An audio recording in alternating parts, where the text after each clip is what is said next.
Boa tarde, amigos. É um prazer enorme estar aqui com vocês. Para a gente começar o ano muito bem, falando de coisa boa, vamos falar de uma dádiva divina, uma coisa extremamente agradável chamada sofrimento. Por incrível que pareça, é isso mesmo, tá? Nós vamos falar hoje, o quanto sofrimento é bom. Eu vou discorrer com vocês aqui um pouquinho sobre o capítulo 5 do Evangelho segundo o Espiritismo. Mas antes eu começo lembrando que lá em 300 a.C., num escrito que nós não sabemos bem se foi Aristóteles quem escreveu, ou algum seguidor de Aristóteles, o autor questionava com as seguintes palavras, por que todos os homens que se tornaram proeminentes em filosofia, estadística, poesia ou nas artes são melancólicos ou infectados aí pelas doenças que surgem da bile negra, que era a concepção que eles tinham lá, né? De onde derivavam certos problemas de saúde, né? Então já é antiga uma certa associação que nós temos aí entre brilhantismo e melancolia. Isso já vem lá de trás. No decorrer da história, aliás, até hoje, né?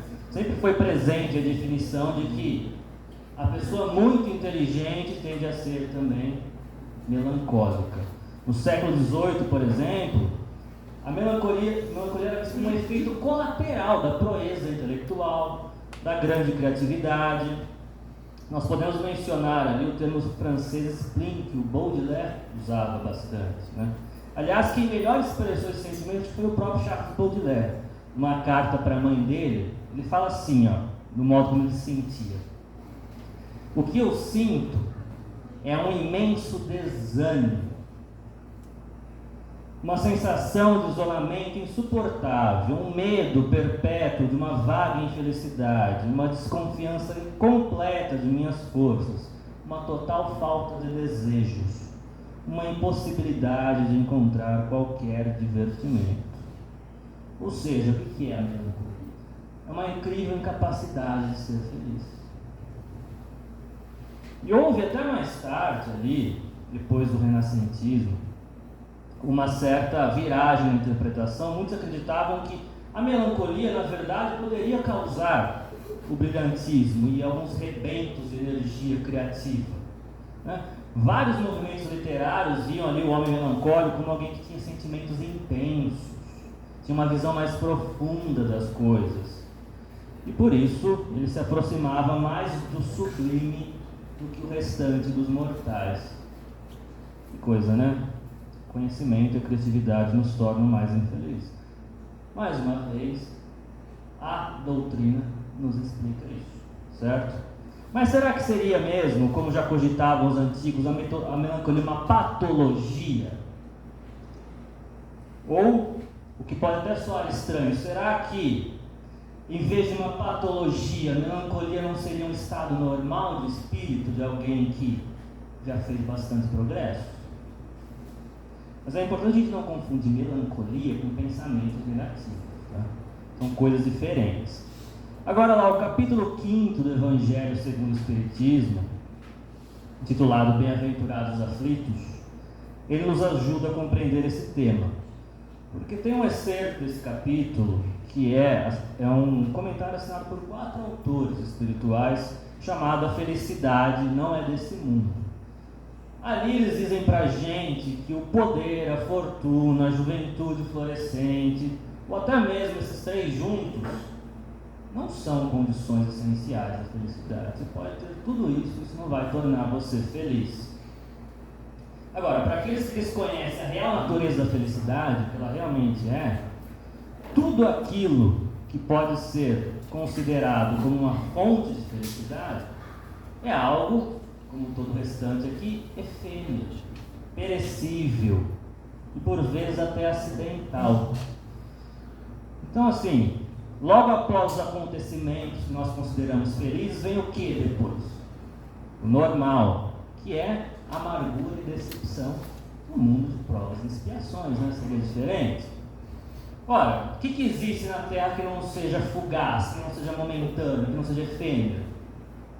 Nesse planeta, esse plano todo é dissolutivo. Ele existe para dissolver as coisas. Inclusive nós mesmos estamos aqui para quê? Para deixar de ser quem nós somos, certo? Então, o que faz você feliz nessa existência? Vamos pegar um exemplo mais caro para todo mundo. Uma pessoa, né?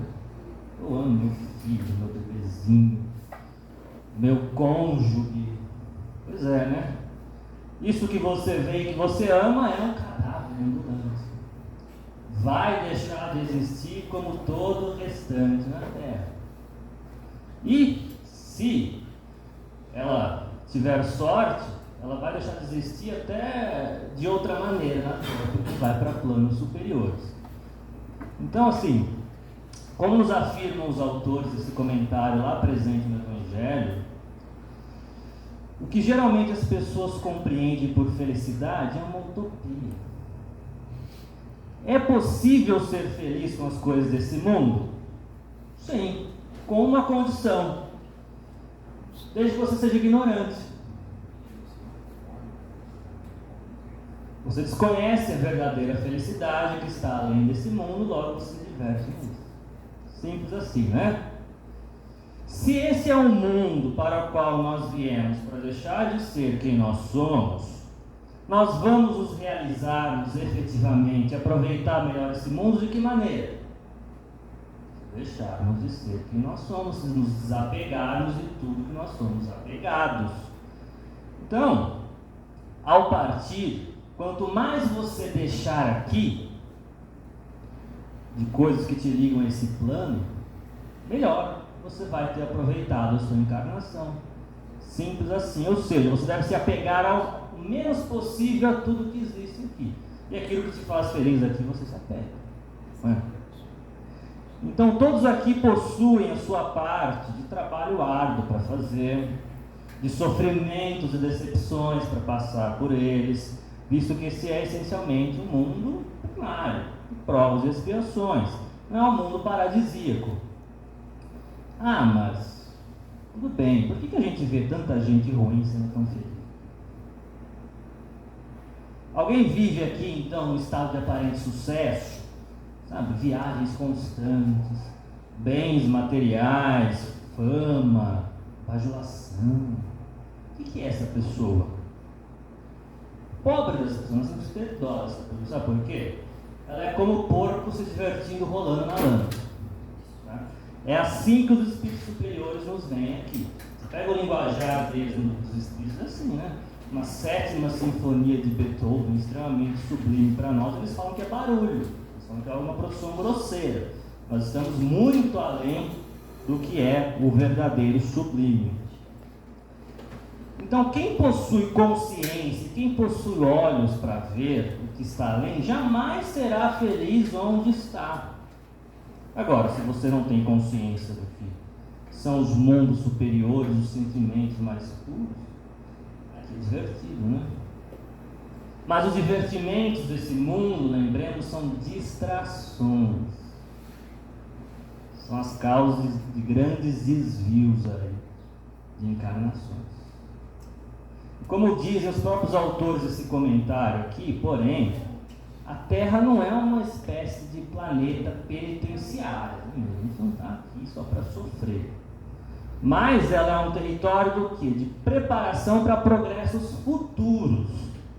Ou seja, nós nunca devemos buscar alguma coisa que existe aqui. Ao contrário, nós temos que buscar algo que está além daqui. É assim que você aproveita a sua encarnação presente. Então, temos duas posturas para viver. Ou, que, enfim, o pessoal da gratidão adora falar, né? Aproveite o presente. Ou nós podemos trabalhar para amanhã, que é o quê? Descansar hoje, aproveitar hoje. Só se vive uma vez, só se tem uma vida. Qual que é a melhor? Na verdade, é bom aproveitar o presente, sim, mas da maneira correta, que é como? Trabalhando para amanhã. Quando nós consideramos do ponto de vista evolutivo, ninguém aqui é turista, alguns são assim, esquecem porque vieram, mas não é para passear que nós estamos aqui, não estamos de férias, certo?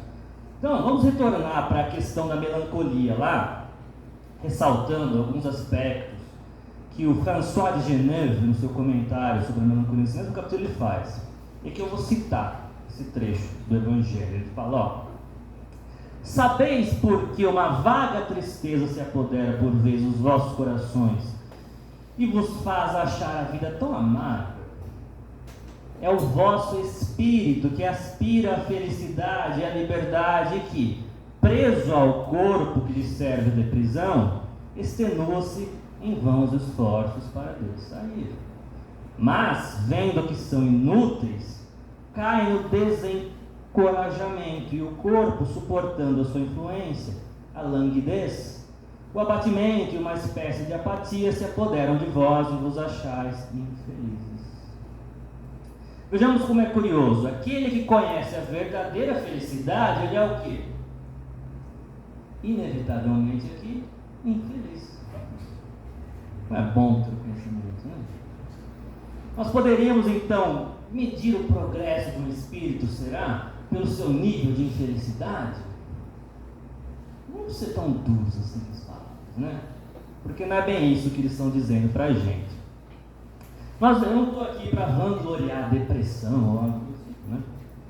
Aliás, o depressivo adora fazer isso. Mas ó, a melancolia é sim uma marca presente nos espíritos que possuem uma certa riqueza consciencial.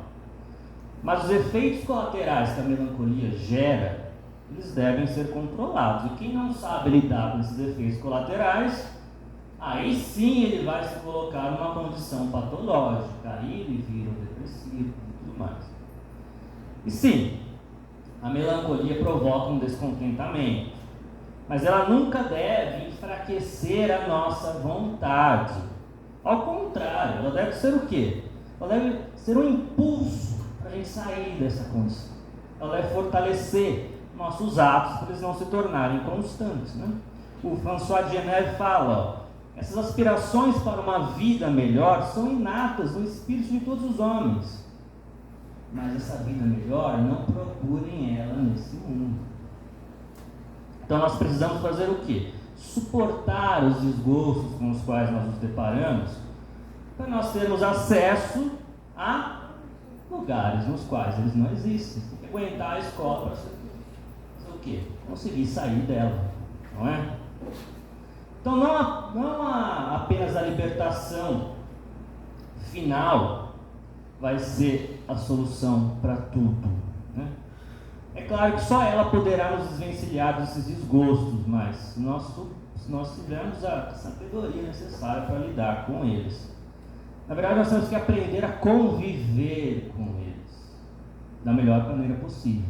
Eu vou voltar a falar sobre isso mais adiante. Mas antes eu queria ressaltar que essa relação inicial que eu mencionei entre a melancolia, o sofrimento e pessoas de grandes capacidades também ocorre por outro motivo: eficiência encarnatória, tá? Já o Livro dos Espíritos ensinava para a gente que os espíritos mais evoluídos, eles buscam o quê?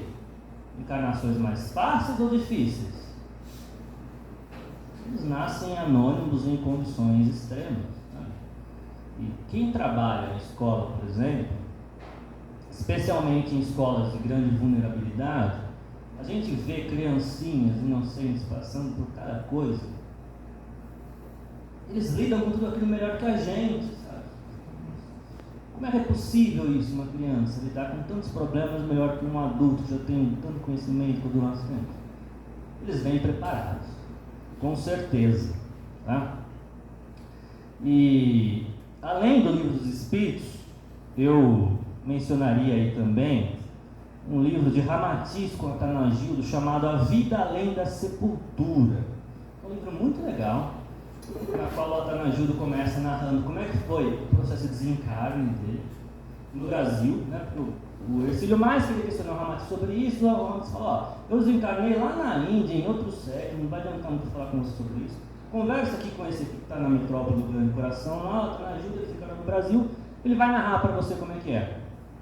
Ele foi prematuro, ele morreu com cerca de 30 anos, né? E ele narra exatamente o que aconteceu. Ele vendo os espíritos à volta dele, os técnicos siderais ali, desprendendo pelo espírito do corpo, Aí ele querendo falar, porque, pô, eu estou vivo, vocês estão me puxando para cá, eu estou chorando, mas eu estou vivo, estão me vendo aqui. Aí bloqueia o chakra laríngeo, daí não consegue falar mais nada, mas de repente ele está livre. Aí ele brinca com os técnicos siderais que fizeram o desenlace, ele fala, poxa, mas vocês são ceifadores, a gente está aqui rindo, pessoas simpáticas como vocês são. Essa é a poderosa e temida morte? Esse processo é tão agradável. Certo? E ele fala ali pra gente que alguns espíritos escolhem, alguns espíritos exilados escolhem encarnações mais difíceis e por isso são inevitavelmente melancólicos. Eu vou citar as palavras dele aqui, ó. Ele fala, em vez de imitarmos o peregrino que viaja lentamente pelos caminhos do mundo terreno, admirando-lhe as clareiras, a vargem florida, as colinas polarizadas de azul violeta, ou que se detém em descanso sobre a árvore amiga, nós preferimos nos transformar num atleta que, em fatigante corrida, renuncia ao encanto da paisagem, a fim de alcançar o mais breve possível o ponto de chegada e receber o prêmio. E somos muitos nessa empreitada heróica, decisiva e esperançosa, à procura da nossa mais breve ventura espiritual e retorno à paisagem de nosso mundo, bastante afetivo. Ou seja, né, aqueles que buscam acima de tudo a maior evolução espiritual, eles jamais irão se encantar e se distrair com as coisas desse mundo. Porque no fundo eles têm consciência de um mundo muito melhor, para o qual eles pretendem retornar, então por que eu vou me deter aqui? Simples assim, né? Então, sempre visando algo que está além, um mundo bem conhecido, ainda que esquecido, mas muito melhor, né? Tudo aqui para esses espíritos é frívolo, é primitivo. Eles têm consciência de como tudo poderia ser, que é muito melhor daqui. Então, por que eles vão se apegar ao que está aqui? E ele complementa, vou citar aqui as palavras do Tanagil. Entre esses exilados saudosos do seu orbe, mais evoluído que a Terra, existe um elo íntimo, desconhecido dos terrenos e que, conforme nos adverte Ramatiz, os faz notar a sua verdadeira identidade extraterrena e sentirem a estranha melancolia espiritual que lhes é comum. Quem não olhou para o céu com um sentimento de nostalgia, se encantava como se ele tivesse uma coisa que nós conhecemos, mas esquecemos? Principalmente na direção das Três Marias, no cinturão de Órion. Sabe o que tem lá? 2 estrelas que parecem uma só, chamada Capela. É disso que ele está falando aqui, tá? É a casa anterior de muitos de vocês aí, embora vocês não se lembrem, certo? Então essa melancolia que esses exilados trazem é para quê? Para você se lembrar de que você não é desse mundo, que daqui você deve partir. Outros, porém, ainda têm muito a aprender aqui. Então, de certa maneira, eles têm que se apegar a esse mundo, né?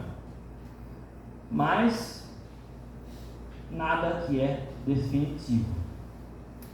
Quanto mais difícil for a sua encarnação presente, maior é o progresso que você buscava quando você a planejou. E lembremos, ninguém solicita ou se depara com provas maiores do que a sua capacidade para superá-las. Algumas raras exceções, tá? A gente sabe que casos como assassinos em série, pessoas extremamente maldosas, são pessoas que vêm de mundos inferiores, conseguem uma chance para encarnar aqui, se dizem preparadas, mas não desenvolveram os sentimentos básicos da empatia ainda, por isso cometem essas atrocidades. Mas, no geral, eles tinham sim o preparo, porque sucumbir, falhar, é sempre uma escolha. Então, se quase nada nesse mundo provoca um encanto para você, senão alguns raros aí momentos com sentimentos puros, experiências sublimes, tudo indica que você advém de um mundo mais evoluído. Está aqui, não a turismo, mas exilado. Ora, mas se uma pureza de coração é um traço dos espíritos evoluídos, por qual motivo ainda assim eles sofrem? Porque a vida parece sempre injusta com quem é bom. Aí eu queria lembrar alguns trechos de Jesus no Lar, onde ele explica muito bem isso. Palavras de Jesus, ó. Quando o homem recebe todas as informações que necessita para elevar-se ao céu, determina o Pai amoroso que seja ele procurado por potências educadoras. Quais são essas potências educadoras? Necessidade, sofrimento, tragédia, tristeza. Presentes do Pai amoroso. Parece contraditório, mas é porque a nossa inteligência é limitada demais para lidar com isso. Porque não é não, tá? Quando você está preparado, quando você se desenvolveu, é aí que surgem as dificuldades. Se a sua vida está calma, está tudo certo, más notícias, você está estagnado. Você não está se preparando para evoluir, para provas que virão. E não basta você só ter o conhecimento, você tem que praticar. O Evangelho é isso. Você pode estudar e conhecer o Evangelho. Adianta alguma coisa se você não praticar o Evangelho? Assim é para toda a vida, tá? Então aí, quando você tem conhecimento e está pronto, é aí que vem a prova. Sua vida está ótima, maravilhosa, se prepare, tá? Você estudou, se estou fazendo bem, a pessoa fala, mas eu só faço bem, por que está acontecendo isso comigo? Por que eu estou passando por isso, eu não faço mal para ninguém? Exatamente por isso, começa a fazer mal para os outros, você vai ser feliz, vai ter bens materiais, vai ser bem sucedido, né? Faça o contrário e não. Ou ainda, se a pessoa que está a evoluir aqui na Terra, ela acaba a se distrair com os pequenos encantos desse mundo e atrasar a sua evolução, quem que vai ser o anjo que Jesus vai mandar para fazer ela acordar para a vida? Sofrimento. Palavras de Jesus novamente, ó. O sofrimento é o aguilhão que desperta as ovelhas distraídas à margem da senda verdadeira. E aí quando vem o sofrimento, nós fazemos o quê? Nos revoltamos contra Deus. Nos revoltamos contra Deus, contra a casa espírita, contra o Anderson, que não está fazendo nada, proteger a gente, né? Poxa. E ó, Jesus também fala ali no Lar, né? É uma coisa que a gente vê em todo atendimento mediúnico aqui, ó. Ele fala, ó, enquanto o reino do Senhor não brilhar no coração e na consciência das criaturas, a terra será uma escola para os bons, um purgatório para os maus, e um hospital doloroso para os doentes de toda sorte. Toda reunião mediúnica a gente atende uma picada, né? Porque é assim para os encarnados e desencarnados. Não é um mundo paradisíaco, não é um lugar para se fazer turismo, certo? É para sofrer, aprender e ficar doente. Bom, mas nós já sabemos que o sofrimento, então, ele deve conduzir ao aprendizado e evolução. Ótimo, fácil, né? Né? Vamos buscar o sofrimento a partir de amanhã para evoluir? Vamos vender todas as nossas posses? Não, né? Deixa para lá. Ó, por vezes, é claro que a gente queria tirar do sofrimento o aprendizado. Mas às vezes, quando a gente consegue tirar do sofrimento, são lágrimas. Não tem como. Tá? Algumas vezes a vida deixa a gente tão imerso no sofrimento que não há mais nada que a gente possa ver além dele. Só sofrer, né? Mas é aí que a gente chega no limite. É aí que não tem mais alternativa, não tem mais escolha. Ou você olha e reconhece as suas falhas, ou você não consegue mais conviver com elas, ou você desiste. Ou você muda ou você falha. Ou tudo está perdido, ou você aceita o que você não queria aceitar. E o sofrimento, ele pode ser tão profundo quanto um oceano. A gente sabe quão profundos são os oceanos? A gente só sabe que neles é fácil se afogar, né? Então, mais uma vez, teoria e prática, é fácil praticar, é outra história. Mas eu lembraria, para lidar com tudo isso, as palavras de poder para Hefesto, na peça de Ésquilo, Prometeu Prisioneiro, que ele fala: não há remédio no lamento, evita gastar inutilmente a tua energia. E eu pergunto para vocês, realmente, qual a utilidade de se lamentar?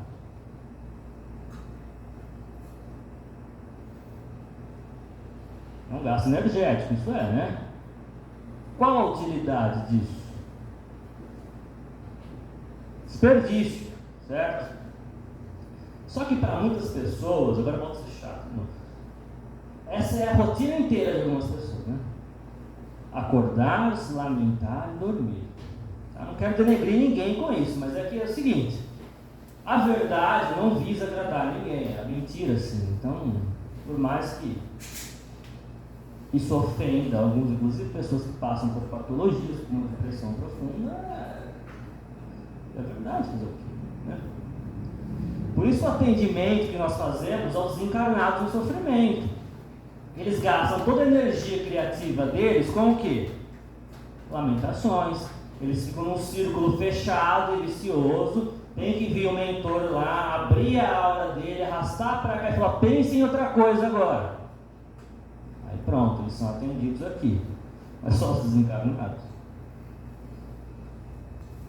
Ora, se você, encarnado, também se lamenta o tempo inteiro, né, tem que chamar o Anderson para ir lá na sua casa, abrir sua aura, arrastar você para o centro.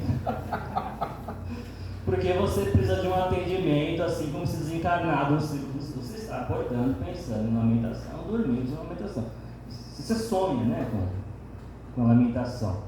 Mas o encarnado, ele tem uma vantagem.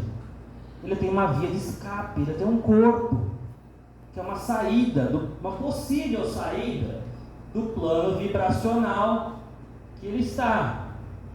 Aí os inteligentes usam essa saída como? Dá um exemplo: álcool. Estou em sofrimento, coloco álcool no meu corpo, não estou mais. Álcool, narcóticos em geral. Filmes e comédia. Fica assistindo série de comédia inteira, é fácil ser feliz hoje em dia, né? Fica aí defendendo seu público de estimação, compartilhando fake news, é fácil, gente. Ora, só que tem um problema, você não vai ter esse corpo para sempre, né? Aí, desvencilha seu corpo dos seus pensamentos. Seu pensamento fica inevitavelmente preso onde? No local, no plano em que ele vibra, certo? Por isso que encarnar, em muitos casos, é ser socorrido. E é por isso que ninguém vai para regiões pesadas, deslumbradas. A pessoa está lá já. Você está no plano astral, na dimensão na qual os seus pensamentos estão. Por isso que você vai dormir, você tem um pesadelo. Porque você está desvencilhado do seu corpo. Aqui com o seu corpo você se distrai. Você chega no Cefex, você faz uma piadinha, você brinca, você assiste TV, você vai passear, você distrai um pouco. No mundo interior, que é só pensamento, você já não tem mais. Aliás, todo o objetivo da encarnação é o quê? Educação de pensamento. No mundo imaterial, tudo que você pensa existe. É o mundo que você estava aqui agora, só que sem seu corpo. Você tem coragem de voltar para esse mundo agora? Tudo que você pensar vai existir em volta de você? Todos nós aqui temos nossos pensamentos tão bem regulados, ou vamos passar vergonha? A gente está aqui para isso, para deixar de passar vergonha, né? Ou para que nossos pensamentos fiquem ali num plano um pouquinho mais agradável, tá? E hoje há um outro gasto desnecessário de energia muito comum. Lá vou eu ofender as pessoas de novo. Ansiedade. Aliás, acho que a alta ocorrência de ansiedade hoje em dia é uma prova de que os nossos desafios atuais são mais complexos que os anteriores. Ou seja, nós já enfrentamos muita coisa no passado, está ficando cada vez mais fácil, cada vez mais difícil. Porque estamos recebendo cada vez novas potências educadoras de acordo aí com o nosso conhecimento adquirido ao longo da nossa evolução. O que é a ansiedade? Primeiramente, além de um gasto energético desnecessário, é conflito. Você fica ansioso por quê? Porque você está numa situação que você não queria estar. Isso gera o quê? Desconforto. Eu quero sair daqui, eu não queria que isso acontecesse, eu não aceito isso, isso vai ser ruim. Você consegue sair dessa situação? Não. Né? Você fica ansioso justamente porque você não vê saída. E aí resta o que se você não vê saída? Desespero e preocupação. Agora, o gasto energético com preocupação, gente, que o corpo faz, é enorme. E isso vai diminuir outros processos do corpo, tal como o imunológico, os mecanismos do sistema endócrino e afins. Aí a pessoa adoece, acaba tendo diversas repercussões físicas. Vai liberar hormônios que não era para liberar, adrenalina quando não precisava, tudo mais. Desregula totalmente, isso não é brincadeira, isso não é frescura, porque tem cidade, é um problema sério. E, olha só, também a mediunidade, esse outro presente de Deus que nós ganhamos, né? Pode ser uma porta aberta para estímulos que vão causar o que no médium? Ansiedade. E já não é nem culpa do médium, tá? Esses estímulos são vindo de fora dele. E aí ele vai ter consequências físicas. Então a ansiedade causa desequilíbrio físico e mental e pode provocar aí sérias doenças, inclusive no médium. Tá? Isso é uma coisa, pessoal, só não gosto de falar para não deixar as pessoas com medo de desenvolver mediunidade, mas sim, tá? O médium é uma antena sempre sintonizada com o mundo espiritual, está sempre propenso a ataque, tem auxílio? Tem. Mas o médium, assim como qualquer humano, não é um títere conduzido pelos seus guias e mentores, é um ser livre. Como é que se formam os astros, as estrelas, os mundos? Encontros e desencontros, colisões. O médium tem que se chocar com problemas para se fortalecer, para tirar coisas boas disso. E os mentores vão ficar, não, vem aqui meu amiguinho, vai lá, você vai ficar triste hoje à noite. O mentor só assiste. E precisa fazer isso. É para o nosso bem. Certo? Mas, qual que seria então, né? Não adianta falar do problema, vamos falar da solução. Qual que seria o antídoto para isso? O antídoto para esse desespero, para esse sofrimento, inclusive para a ansiedade. É a compreensão. Nós tememos o quê? O que nós não conhecemos. Certo? As ilusões que nós criamos, elas podem causar desespero. Mas o conhecimento ainda é o remédio. Ainda que esse remédio possa não é. Sempre amável. É fácil deglutinar, reconhecer as suas falhas, as suas imperfeições e sair da zona de conforto e mudar? Não é um remédio amável. Reconhecer que você erra, que você está livre, que você é inferior, que você é quase que irrelevante? Não. Né? Então, no final das contas, vamos lembrar que o Espírito, as palavras de Jesus lá no Evangelho, né? Não sabe de onde veio nem para onde vai. Fala para Nicodemos, né? Isso aí Jesus fala. Ora, qual que deve ser a primeira função de todo Espírito, então? Se não sabe quem é, de onde veio nem para onde vai, o que ele precisa em primeiro lugar ter? Conhecimento. Saber o que ele é, descobrir o que ele é. Certo? E aí, isso, ó, os estoicos lá antes de Cristo já falavam pra gente. Primeira coisa que o homem deve fazer é se conhecer. Ótimo. Mas não só isso. Ele também deve se amar. Aí vem a parte, a primeira já é difícil, né? A segunda um pouquinho mais. Quando se conhece, você vai ver o quanto você tem de defeito, o quanto você é imperfeito, e você vai conseguir amar essa tua imperfeição toda, essa coisa que te perturba o dia inteiro, te faz ser tão desconfortável. Não é fácil, está encarnado, né? Ninguém. Como é que você vai acordar cheio de coisa para fazer todo dia feliz? Seu próprio corpo já te enche de afazeres. No primeiro minuto você levanta da cama e você não tem liberdade nenhuma. Tem que cuidar desse corpo, essa coisa pesada que se decompõe em alguns anos. Ora, mas como que isso é realizado? Se compreender, se amar. Acontece em toda a natureza, se a gente parar para reparar. Por exemplo, a planta, ela busca não ser planta? Não. Ela busca fazer o que ela foi feita para fazer. A sua harmonia essencial, que é a nutrição e reprodução.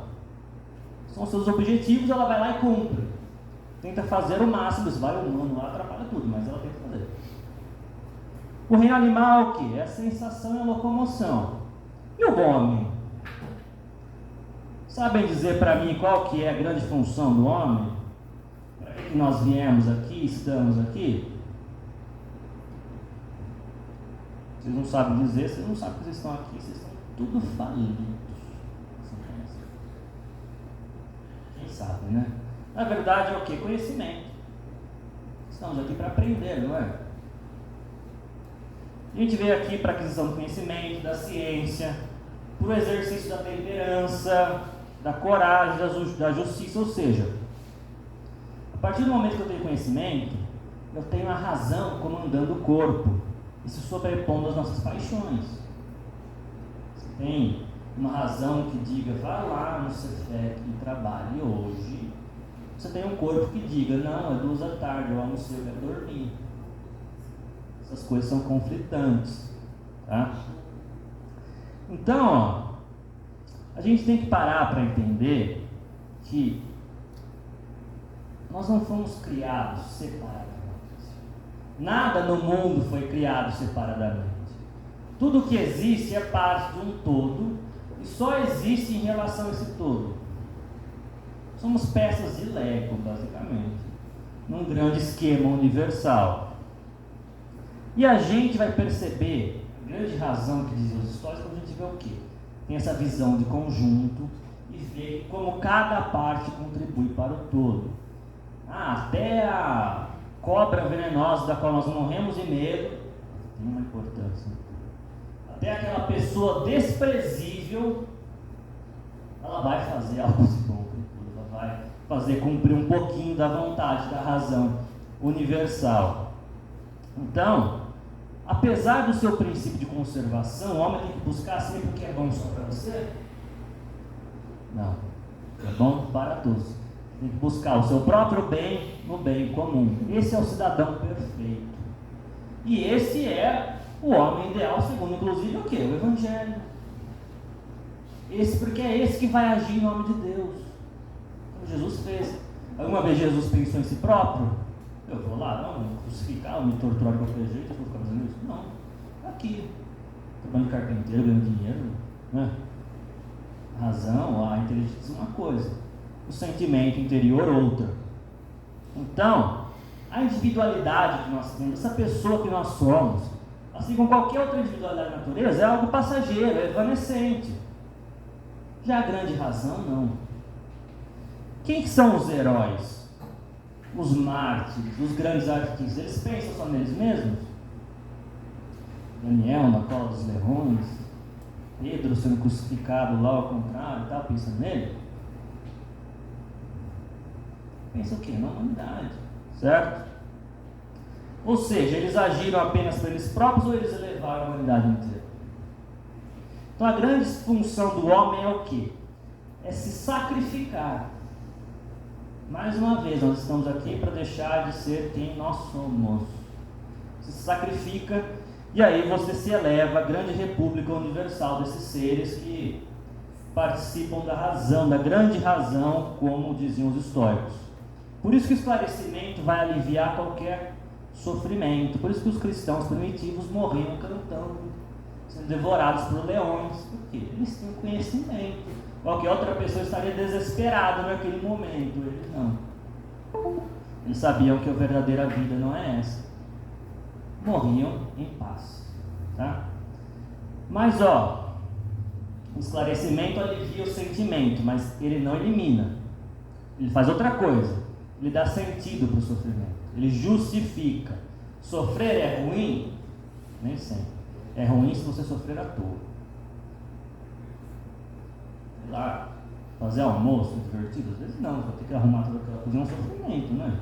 Mas é para um bem da sua vida, para você se alimentar e continuar ali, olha só. Não foi à toa. Valeu a pena fazer seu almoço? Valeu, mas ficou dor de cabeça, sua fome. A vida inteira é assim. Tá? Então, o que há de mais elevado no mundo é onde reside o verdadeiro bem, que é a ordem que regula todas as coisas. É a parte cumprindo a sua função no todo. Uma orquestra. Aquilo se torna bonito se cada um tocar uma música diferente. Aquilo é belo se cada um fizer a sua parte. Aí nós temos o quê? Harmonia. Nós temos harmonia, temos beleza. Por isso que o grande objetivo da vida é o quê?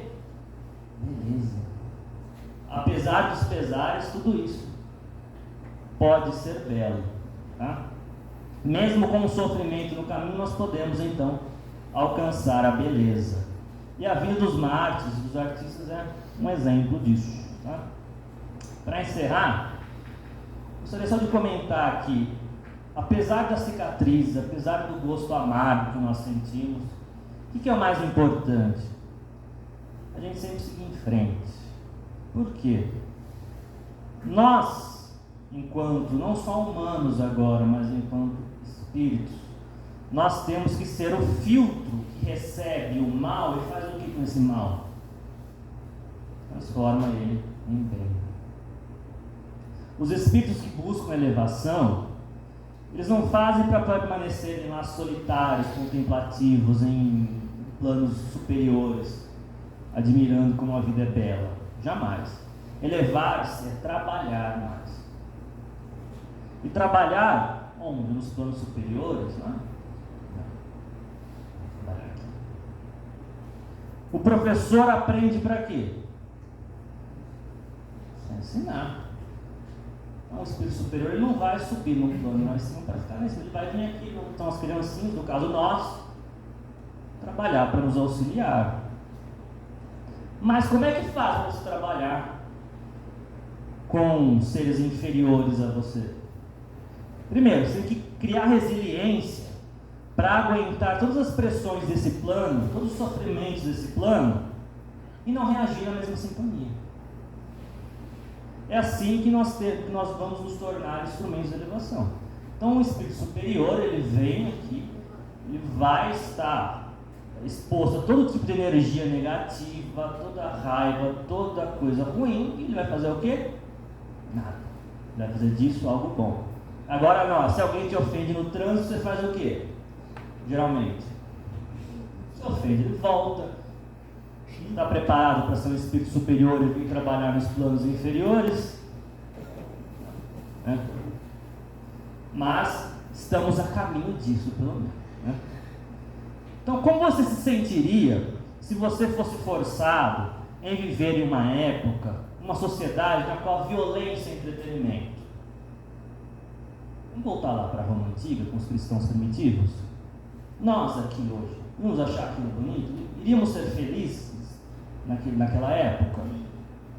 Ou nós seríamos melancólicos por estar lá, sabendo que há uma época no futuro muito mais interessante, onde se pratica caridade, onde se tem a doutrina que tanto nos ensina, onde o amor ainda permeia muitos atos. É por isso que, sabendo que existem lugares melhores, espíritos evoluídos encarnam e se tornam desapontados, melancólicos, mal-humorados. Tá vendo? Não é ruim ser mal-humorado. Não vem me criticar, não. Então, o espírito que busca evolução deve buscar o que em primeiro lugar? Dinheiro? Fama? Uma coisa muito legal, muito gostosa. Sofrimento. E depois do sofrimento, ele vai fazer o quê? Ele vai criar uma resiliência a esse sofrimento. Já não revido, já não sou atingido. E depois ele vai criar o quê? Uma capacidade de sublimar esse sofrimento, transformar o mal em bem. Aprendeu? Depois ele vai fazer o quê? Trabalhar, buscar o trabalho. Né? O encontro de André Luiz com a mãe dele lá em nosso lar é exemplo disso, né? Eu estava num ponto superior a ele, voltou e falou o quê para ele? Não? Só trabalho lá. Não queira achar que lá é mais divertido, não. É superior a gente, só trabalha. Ela até demorou para conseguir ver ele, né? E nós devemos buscar sempre o trabalho, por quê? Porque ninguém nasceu para viver isoladamente. Ninguém nasceu para tentar se sobrepor, ser melhor que os demais. Ao contrário, a parte só vai fazer sentido no todo. Então, a parte deve buscar o quê? Se elevar acima de todos, se destacar dos demais? Não, contribuir para levar o todo mundo, não só a si próprio. Isso que é evolução, isso que é se aproximar de Deus. É por isso que você faz cumprir a vontade dele, certo? Você vai ser instrumento da sua obra. Então, seja lá qual for o sofrimento com o qual vocês se depararem, qual que é a missão que vocês vão ter sempre ao lidar com esse sofrimento? É transformar ele em algo bom. É fácil, né? Mas falhar, lembre-se, é uma escolha. Tá? Então, sublimar o sofrimento, é assim que agem os seres angélicos, é assim que deve ser a nossa função, não só apenas quando nos tornarmos um deles, mas já agora, no dia a dia, na próxima hora, no próximo minuto. Então, quando Deus vos enviar o sofrimento, não se revolte com ele, tem que tirar disso algo bom. Muito obrigado, meus irmãos, prazer enorme estar de volta aqui, começando o ano muito bem. Obrigado pela atenção de vocês. Faz a prece.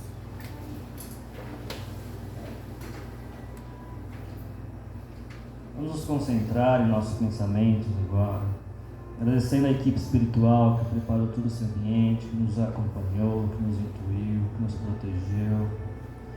Que essa luz que emana de sua boa vontade siga em nossos corações, refletindo sempre a vontade divina em nossos atos. Que sejamos o espelho do amor de Cristo.